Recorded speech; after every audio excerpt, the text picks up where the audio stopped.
Hi students, मेरी YouTube channel Saraswati education centre मेरी में आपका स्वागत है। हम पढ़ रहे हैं कक्षा 10 मैथ चैप्टर नंबर 2 वास्तविक संख्याओं के बारे में। पिछले वीडियो में हमने यूक्लिड विभाजन एल्गोरिथम से HCF ज्ञात किया था और प्रश्नावली 2.1 क्लियर कर ली थी। अब हम प्रश्नावली 2.2 करेंगे। 2.2 में अभाज्य गुणनखंड विधि से एलसीएम और HCF ज्ञात करना है। अभाज्य गुणनखंड के बारे में आप जानते हो भली भांति, पिछली कक्षा में आपने बहुत अच्छी तरीके से पढ़ा है। फिर मैं आपको बता देता हूँ अभाज्य गुणनखंड। आप कॉपी लेके लिखते जाए साथ साथ, और जितना काम एक दिन में करा दिया जाता है उतना काम पूरा करें एक दिन में ही, ठीक है। इतना कोई ज्यादा काम नहीं होता है। तो एग्जाम्पल से शुरू करता हूँ। मैंने पहले लिख दिया ताकि आपका टाइम खराब ना हो, तो मैं आपको समझा दूंगा। लिखा हुआ है मेरे पास।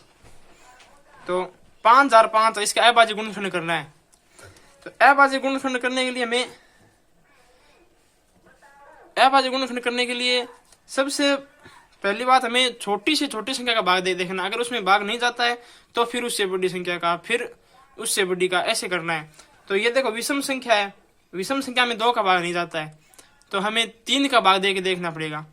और 3 का भाग देखने के लिए हमें 3 के भाग के लिए ये संख्या, जितनी संख्या दे रखी है उनके प्रत्येक अंक को आप जोड़ो। अगर वो 3, 9, 6 इस प्रकार से अगर जोड़ने के बाद उसमें अगर 3 का भाग जाता है तो इस संख्या में 3 का भाग जाएगा, वरना नहीं जाएगा।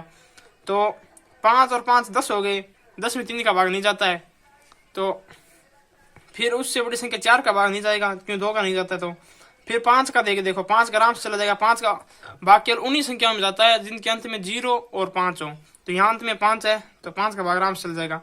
अब आप यहाँ 5 का भाग दो, 5 और 5 में भाग दोगे तो 5 में 1, ये 0 की 0 आएगी, फिर 5 फिर 1, फिर आगे देखो इसमें अंत में 1 है और 1 में 5 का भाग नहीं जाता तो हमें उससे ऊपर जाना पड़ेगा।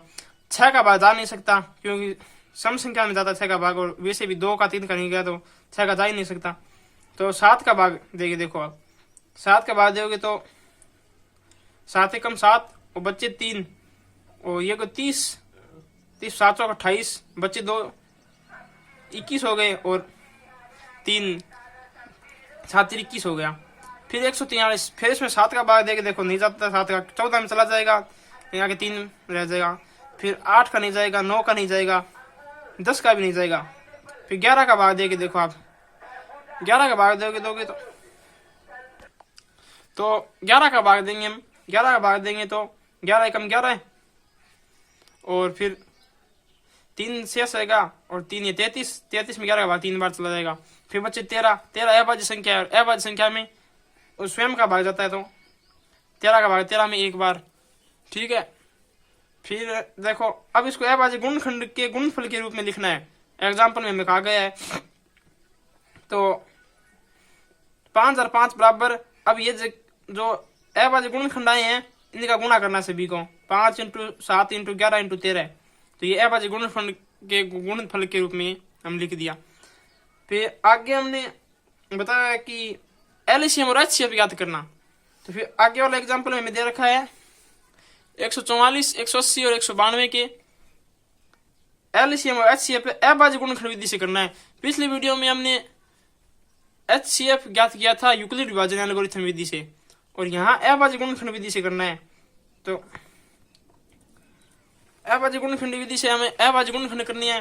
पहले 144 के अभाज्य गुणनखंड करो तो सम संख्या 2 का भाग चला जाएगा, तो 144 से 2 का भाग 72, फिर 72 सम संख्या उसमें भी 2 का भाग चला जाएगा तो 36, फिर 36 में 2 का भाग चला जाएगा 18, और 18 में भी 2 का जाएगा तो 9, फिर 9 में 2 का भाग नहीं जाएगा तो 3 का जाएगा, तो 3 का भाग 3 बार गया, फिर 3 में 3 का 1 बार गया।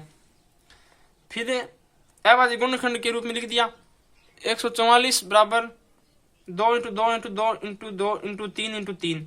फिर यहाँ देखो 2 गुणों में है तो हम इसको 2 की पावर 4 के रूप में लिख सकते हैं, और 3 2 हम 3 की पावर 2 लिख सकते हैं। फिर अब 180 का अभाज्य गुणनखंड करो। 180 भी सम संख्या है तो 2 का भाग चला जाएगा इसमें 90 बार, फिर 90 सम संख्या उसमें 2 का भाग 45। अब 45 में देखो सबसे छोटी संख्या देखो 2 का नहीं जाएगा तो उससे बड़ी 3, 3 का भाग देके देखो 15 बार जाएगा। फिर 15 में फिर 3 का भाग जाता है तो 5 बार जाएगा। फिर 5 अभाज्य संख्या तो 5 में 5 का जाएगा। फिर इसको अभाज्य गुणनखंड के रूप में लिख दिया और इनकी पावर लिख दी। ठीक है। फिर 192 हमने साइड में लिख दिया है। तो 192 भी सम संख्या है तो इसमें 2 का भाग जाएगा, 96 आएंगे। फिर 2 का भाग जाएगा 48 आएगा। फिर 2 का भाग जाएगा 24 आएगा। फिर 2 का भाग जाएगा 12। फिर 12 में 2 का 6 और 6 में 2 का भाग दे 3, 3 में 3 का भाग जाएगा तो 1। तो हम इसको भी अभाज्य गुणनखंड के गुणनफल के रूप में लिख दिया। 2 into 2 into 2 into 2 into 2 into 2 into 3, 2 की पावर 6 इंटू 3। अब हमें एलसीएम ज्ञात करना है। तो अब हमें एलसीएम ज्ञात करना है। एलसीएम के लिए 144, 180, 192 का एलसीएम आपको ऐसे लिखना पड़ेगा। फिर बराबर आपको जो मैक्सिमम पावर दे रखी है, तीनों जो अभाज्य गुणनखंड किए हैं उसमें मैक्सिमम पावर यानी अधिकतम घात है, उन घातों का गुणा होगा तो वो एलसीएम के बराबर होगा। तो अधिकतम घात में आप बताए, ये देखो थोड़ा इधर देखो, यहाँ अधिकतम घात कितनी है, 2 की 4 और 3 की 2। फिर नीचे वाले में देखो 2 की अधिकतम घात 2, 3 की अधिकतम घात 2 और 192 वाले में 2 की अधिकतम घात 6 और 3 की 1। तो अधिकतम घात कितनी होगी, 2 की पावर अधिकतम 6, 3 की अधिकतम 2 है और 5 की अधिकतम 1 है। तो हम इसका गुणा कर देंगे यहाँ। तो यहाँ गुणा करेंगे, 2 की पावर 6 का मान 64, 3 की पावर 2 का मान 9 गुणा 5, यहाँ गुणा करके देख लेना आप 64 ही आएगा। फिर आप इनको गुणा करोगे तो 2880 आएगा। गुणा तो आपको आता ही है। फिर एचसीएफ याद करना है। एचसीएफ ये लिख दिया। इसके बाद एचसीएफ 144, 180, 192 का एचसीएफ बराबर के एचसीएफ में आप बात ये ध्यान रखनी है कि आपको यहाँ मिनिमम पावर वाले अंक लेनी है। तो यहाँ देखो आप मिनिमम पावर वाले, इधर देखो आप, यहाँ मिनिमम पावर 2 है 3 की, फिर यहाँ 3 की पावर 2 है, यहाँ 3 की पावर 1 है। तो 3 की पावर 1 लेंगे, 2 की मिनिमम पावर कितनी है 2 की मिनिमम पावर 2 लेंगे और 5 की मिनिमम पावर यहाँ 0 है, यहाँ भी 0 है। तो 0 मतलब 1 होता है, पावर 0। किसी भी संख्या की पावर अगर 0 हो तो उसका मान 1 होता है। तो एचसीएफ 2 की पावर 2 गुणा 3 की पावर 1 बराबर 2 की पावर 2 का मान 4 गुणा 3 बराबर 12। ये आपका एचसीएफ आ गया। ठीक है। अब किताब के क्वेश्चन नंबर 1 नंबर क्वेश्चन में 5-6 टॉपिक क्वेश्चन आपको संख्या दी गई है, उसका आपको अभाज्य गुणनखंड करना है। तो मैं आपको 4 नंबर बता देता हूँ। 2825 का अभाज्य गुणनखंड तो 3825 है। तो 3825 में आप 2 का भाग दे नहीं सकते तो आप 3 का भाग ट्राई करें। आप इन संख्याओं को जोड़ के देखिए, 3 और 8 11 और 2 13 और 5 18 है। तो 18 में 3 का भाग आता है तो इसमें 3 का भाग जाएगा। तो 3 का भाग इसमें दे के देखो आप, 3 एकम 3, 3 दूनी 6, 2 22, 22 में 3 का 7 बार, 21 1 15 में 5 बार। फिर 3 का भाग दोगे तब 12 में 4 बार और 7 में 2 बार, शेष हो जाए 15 में 5 बार। फिर इसमें 5 और 2 7 4 11 में 3 का भाग नहीं जाएगा तो आप इसमें 5 का भाग देके देखो, क्योंकि 5 का भाग चला जाएगा, अंत में 5 है और 5 का भाग उन्हीं संख्या में जाता है जिनके अंत में 5 और 0 हो। तो 5 का भाग आप दोगे तो 8 45 बच्चे 2 25 में 5 बार चला जाएगा। फिर से 5 का भाग जाएगा, 17 5 85 तो 17। फिर 17 का भाग 17 में 1 बार। तो आप इसका अभाज्य गुणनखंड के रूप में ऐसे लिख सकते हो, 3825 बराबर 3 इंटू 3 इंटू 5 इंटू 5 इंटू 17। ठीक है। अब क्वेश्चन नंबर 2 में दिया है अभाज्य गुणनखंड विधि से एलसीएम और एचसीएफ याद करना है और सिद्ध करना है कि एलसीएम गुणा एचसीएफ बराबर पूर्णांकों का गुणनफल। तो इसमें आपका क्वेश्चन नंबर 2 का 2 नंबर पार्ट में करके दिखा देता हूँ आपको, बाकी आप कर लेना, बहुत आसान है, ये आपको होमवर्क होगा। 236 और 54, तो 236 का बार गुणनखंड करेंगे तो ये सम संख्या है, 2 का भाग चला जाएगा, 168 बार जाएगा। फिर 168 सम संख्या है तो इसमें 2 का भाग चला जाएगा, 84 बार जाएगा। और 84 में 2 का भाग जाएगा तो 42 बार, और 42 में 2 का भाग 21 बार। फिर 21 में विषम संख्या होने के कारण 2 का भाग नहीं जाएगा तो इसमें 3 का भाग देंगे हम, 3 का देंगे तो 7 बार, 7 21। और फिर 7 अभाज्य संख्या तो 7 में 7 का भाग 1 बार जाएगा। फिर अभाज्य गुणनखंड के रूप में लिख देंगे हम 2 × 2 × 2 × 3 × 7। तो 2 की पावर कितनी होगी 4, या 2 कितनी है 4, तो 2 की पावर 4, 3 कितनी 1, 3 की पावर 1 × 7, 7 की पावर 1। फिर 54 का अभाज्य गुणनखंड, 54 सम संख्या 2 बार 27, 27 विषम संख्या है तो इसमें 3 का भाग 9 3 27, और फिर 3 का भाग 3, और फिर 3 का भाग 1। 54 का अभाज्य गुणनखंड हो जाएगा 2 × 3 × 3, 54 बराबर 2 की पावर 1 गुणा 3 की पावर 3। अब हमें एलसीएम ज्ञात करना है, तो एलसीएम बराबर, एलसीएम में क्या अधिकतम पावर जितनी होगी वो लेना है। तो अधिकतम पावर ये देखो यहाँ 336 वाले में 2 की पावर 4, 3 की पावर 1 और 7, 54 वाले में 2 की पावर 1 और 3 की पावर 3, तो अधिकतम 2 की पावर 4 और 3 की पावर अधिकतम 3 है। तो एलसीएम में इनको गुणा कर देना है, और 7 की पावर 1 है अधिकतम, तो 2 की पावर 4 गुणा 3 की पावर 3 गुणा 7 की पावर 1। 2 की पावर 4 का मान 16 हो गया, 3 की पावर 3 का मान 27 हो गया, 3 को 3 बार गुणा कर लेना 27 ही आएगा, और फिर 7। फिर इन सब का आप गुणा करके देखना 3024 उत्तर आएंगे। फिर हमें करना है एचसीएफ। एचसीएफ में हमें क्या है, एचसीएफ में मिनिमम घात लेनी है। तो पीछे हमने मिनिमम घात,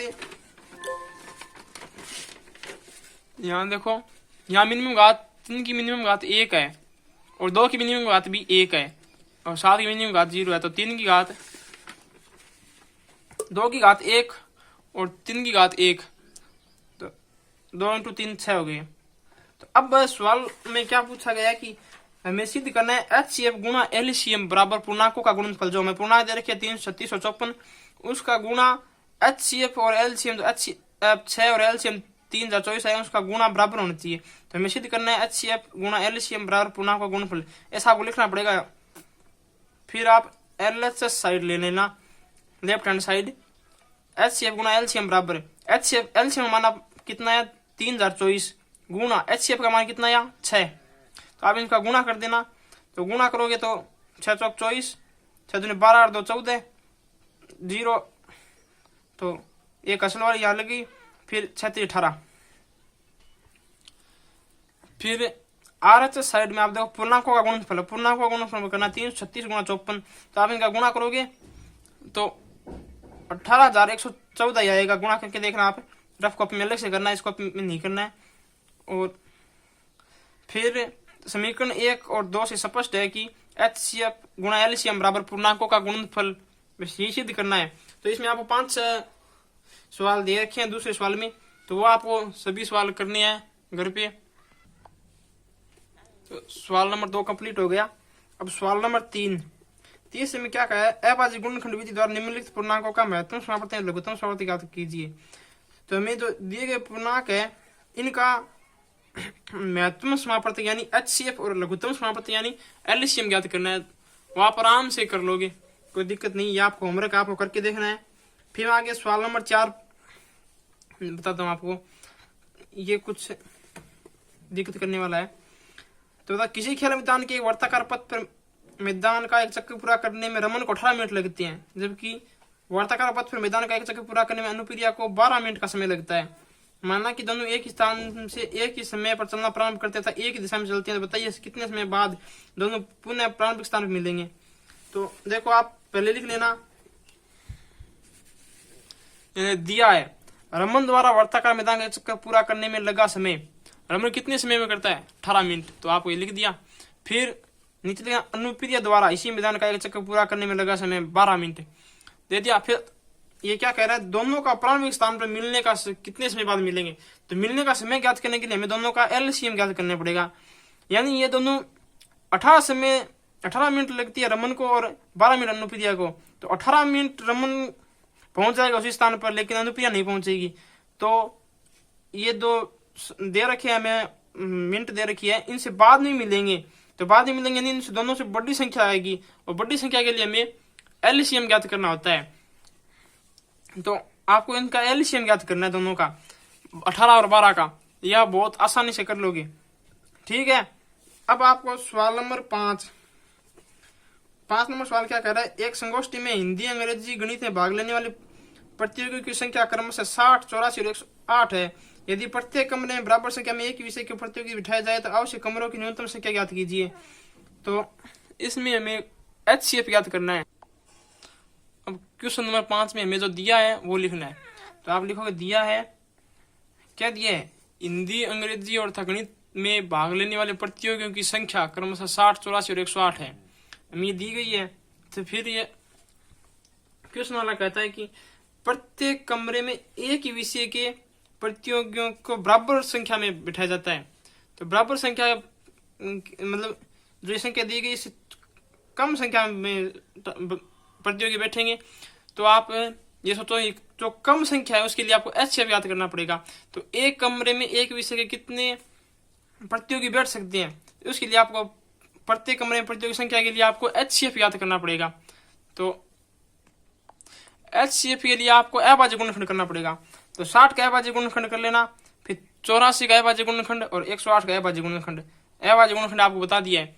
तो अभाज्य गुणनखंड आएंगे तो 60 बराबर 2 की पावर 2 गुणा 3 की पावर 1 गुणा 5 की पावर 1, और 84 बराबर 2 की पावर 2 गुणा 3 की पावर 1 गुणा 7 की पावर 1, और 108 बराबर आएंगे 2 की पावर 2 गुणा 3 की पावर 3। तो इसमें आपको HCF ज्ञात करना है। तो ऐसे लिखना 60, 84 और 108 का HCF। तो HCF आपको मिनिमम पावर है ना वो लेनी है। तो मिनिमम कितनी है, 2 की पावर बराबर सभी में, तो 2 की पावर 2 लेना। फिर 3 की मिनिमम पावर कितनी है, 1, तो 1 ले लेना। और 5 और 7 तीसरे वाले में ही नहीं, तो नहीं दे सकते। तो HCF बराबर 2 की पावर 2 गुणा 3 की पावर 1। फिर 2 की पावर 2 का मान 4 गुणा 3 हो गया, तो 4 3 12। तो एक कमरे में एक विषय के 12 स्टूडेंट्स या प्रतियोगी बैठ सकते हैं।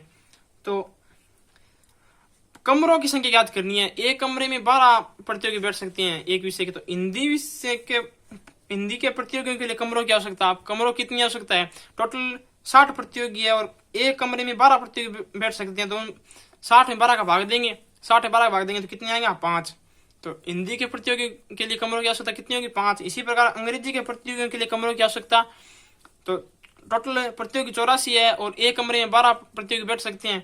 तो कितनी, 7 कमरों की आवश्यकता होगी, भाग देंगे 7 आएगा। फिर इसी प्रकार से गणित के प्रतियोगियों के लिए कमरों की आवश्यकता होगी 108 प्रतियोगी और एक कमरे में 12 प्रतियोगी बैठ सकते हैं। तो टोटल 9। और बस इतना ही है, यही उत्तर करना है। तो आज की वीडियो में इतना ही। हमारा वीडियो कैसा लगा, अच्छा लगा तो लाइक करें, शेयर करें, और अगर आप नए हो तो हमारे यूट्यूब चैनल को सब्सक्राइब जरूर करें। Thank you.